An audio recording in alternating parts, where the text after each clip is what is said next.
Сәлем достар, мен каналыма қош келдіңіздер. Бүгін сіздермен бөлке нан пісіру рецептімен бөлісемін. Бұл рецепт өте оңай, өте керемет болып шығады және кескен кезде ешқандай нанның қоқымы шашырамайды. Ең алдымен 600 грамм ұнды електен өткізіп аламыз. Електен өткізу арқылы біз ұнды оттегімен байытамыз, сонда қамырымыз жеңіл, жұмсақ, әдемі болып шығады. Қамыр илеу үшін бізге 1 шай қасық ас тұзы, 1 шай қасық аштықы, 3 ас қасық қант, 4 ас қасық сұйық май және 350 мл су қажет болады. Алдымен тұзды, аштықыны және қантты ұнға салып араластырып аламыз. Барлығын толық араластырып болғаннан кейін сұйық майды құямыз және суды құямыз. Қасықпен араластыра бастаймыз.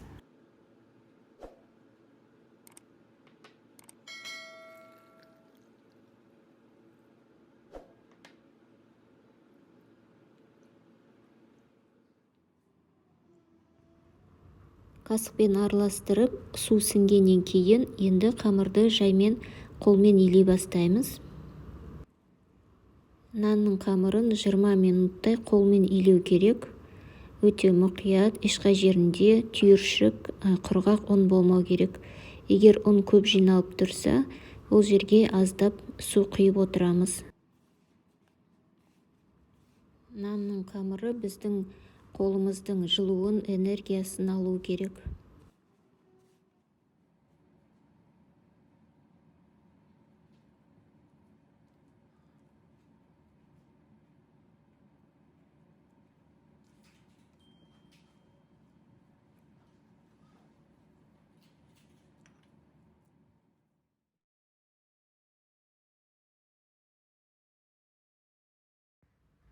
Міне осылайша қамырды өте мұқият илейміз. Өте жұмсақ болады және бірақ қолға жабыспайды. Қамырды осындай консистенцияға жеткізіп, ыдысқа саламыз, бетін жауып, жылы жерге қоямыз. Шамамен 1-1,5 сағатта көтеріледі. Егер қамыр тез көтерілсін десеңіз, онда духовкаңызды, яғни пешіңізді сәл ғана жылытып алып, сол духовканың ішіне қойып қойсаңыз, тез көтеріледі. Міне 1,5 сағат өтті, нан көтерілді. Қазір үстінен тағы да бір қолымды немесе щетканы сулап, үстінен басып, қайтадан жылы жерге қойып қоямыз. Тағы да жарты немесе 1 сағатқа. Тағы да 1 сағат өтті, нан көтерілді. Енді қамырды ыдыстан шығарып, тағы да күлшелеп илейміз да 2 бөлікке бөлеміз. Сонда бізде 2 бөлке шығады.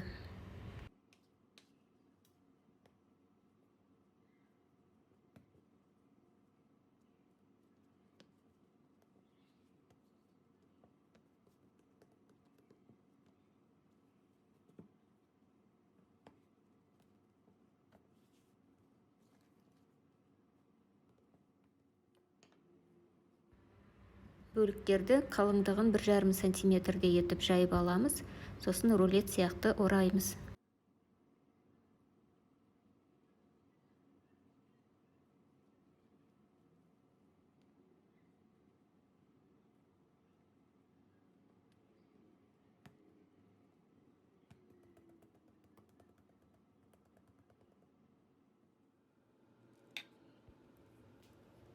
Пергамент қағазына салып, үстінен пышақпен түліктер жасаймыз. Енді орамалмен бетін жауып, бөлме температурасында жарты сағатқа қойып қоямыз. Жарты сағаттан кейін осындай болып қайтадан көтерілді. Щеткамен енді бетіне су жағып шығамыз. Сосын пешке пісіреміз. Әр пеште уақыты әртүрлі болып шығады. Менің пешімде 200 градуста қыздырылған пеште 15 минут, содан кейін 170 градусқа түсірдім. Тағы да 25 минутта пісіп шықты.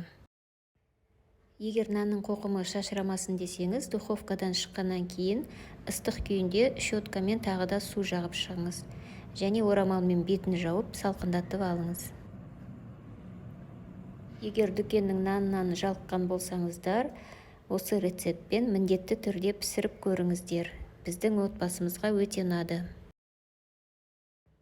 Егер видео ұнаса, лайк басып, комментарий жазып, менің каналыма тіркеліп кетіңіздер. Келесі видеода кездескенше.